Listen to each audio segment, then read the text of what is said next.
Hello বন্ধুরা, এখন চলে এলাম নিউ টাউনের একটা হনুমান মন্দিরে। তো এসে দেখি খুব ভালো লাগলো। মন্দিরটা অনেকটা উঁচু, অনেকটা প্রায় 300 ফুটের বেশি হবে, 250-300 ফুট উঁচু হবে। খুব ভালো লাগলো দেখে, কেন আমি একটা ভিডিও দেখেই এসছি, একজন ছেড়েছিল ভিডিওটা। মন্দিরটা খুব ভালো লাগলো। সামনের দিকে আরও ছোট ছোট মন্দির রয়েছে, সাইডে আরও একটা ছোট্ট একটা দেখতে পাচ্ছেন হনুমান মন্দির রয়েছে, ছোট্ট করে একদম। সাইডে অনেক গাছ লাগানো আছে, ফুলের গাছ, প্রচুর পরিমাণে ফুলের গাছ লাগানো আছে। আর ওই দিকটা যাই, হ্যাঁ, এই দিক সামনের থেকে পুরো ভালো বোঝা যাচ্ছে। তো অনেকটা দূর থেকে ভিডিওটা করছি, কেন কাছে তো যাওয়া যাবে না। সাইডে ঘেরা আছে অনেকটা, প্রচুরটা ঘেরা আছে। এই সাইডেও ঘেরা আছে, এই সাইডেও ঘেরা আছে। ওপরে সব লাইট লাগানো আছে।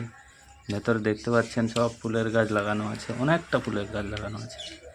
এইদিকে সব কি সব ডিজাইন করে রেখেছে ভেতরে, পাখি। এদিকে সব নারকেল বাঁধা রয়েছে লাইনে, একধার থেকে সব লাইনের নারকেল বাঁধা রয়েছে। কেন এখানে প্রত্যেক শনিবার মঙ্গলবার সবাই এসে নারকেল বেঁধে দিয়ে যায়। যাদের মনস্কামনা পূর্ণ হয় ওরা এসে নারকেল বেঁধে দিয়ে যায়। এই দেখতে পাচ্ছেন এখানে একটা ছোট্ট করে হনুমান মন্দির রয়েছে, ওইদিকে বড়, আরও এই সাইডটাই রয়েছে অনেক। এই দিকটা, হ্যাঁ, এই দিকটা রয়েছে। আরও ভেতর দিকে যাব এখন। এইখানে ঠাকুরমশাই রয়েছে, কথা বলবো ঠাকুরমশাইয়ের সঙ্গে। দেখি সামনের দিকে যাই, ঠাকুরমশাইয়ের সঙ্গে কথা বলবো এখন। কি বলে ঠাকুরমশাই। পুরো পরিষ্কার ভালোভাবে দেখা যাচ্ছে সামনের থেকে। আগে এতটা ভালো ছিল না, ভিডিওতে যতটা দেখেছি।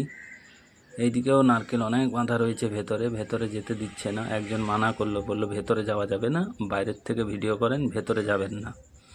ভেতরে আর গেলাম না। এখানে ঠাকুরমশাই পুজো করছে, সব বসার জায়গা রয়েছে। এখানে সন্ধ্যাবেলা হলে হনুমান চালিসা পাঠ হয়। বামন ঠাকুর তাই বললো যে এখানে হনুমান চালিসা পাঠ হয়, সন্ধ্যাবেলা চলে আসবেন।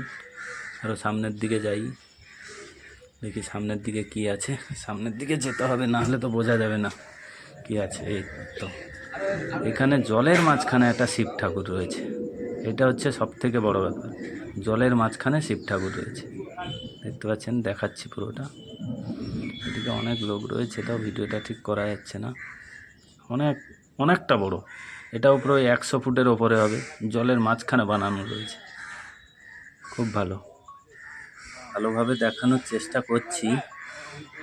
এদিকটা আরও একটা মন্দির রয়েছে সাইডে, এদিক থেকেও ভালো আসছে, যেদিক থেকে পুকুরের সাইড থেকেও ভালো আসছে ভিডিওটা। দেখতে থাকুন। আরও একটু সামনে এগিয়ে যাই, কি দেখা যায়। কেন ওদিকে আর ক্যামেরা নিয়ে যেতে দেবে না, একজন মানা করে গেছে যে এদিকে ক্যামেরা করবেন না। দেখি সামনের দিকে গিয়ে দেখি।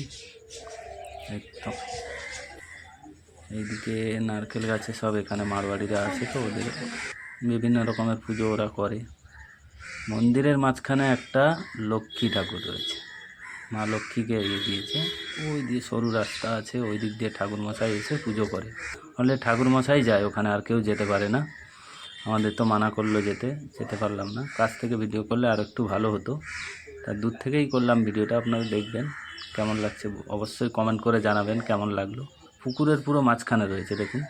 জলটা অবশ্য অনেকটা নোংরা হয়ে গেছে, জল আগে ভালো ছিল, এখন জলটা অনেকটা নোংরা হয়ে গেছে। তবু মন্দিরটা পুরো পরিষ্কার আছে, এই কয়েকদিন আগে রং করেছে, খুব ভালো লেগেছে দেখতে। আমি যেই সময়টা গেছিলাম একটু ভিড় কম ছিল, ভিডিওটা ভালোভাবে করতে পেরেছি। আপনারা কমেন্ট করে অবশ্যই জানাবেন, ঠিক আছে? শেয়ার করবেন, সাবস্ক্রাইব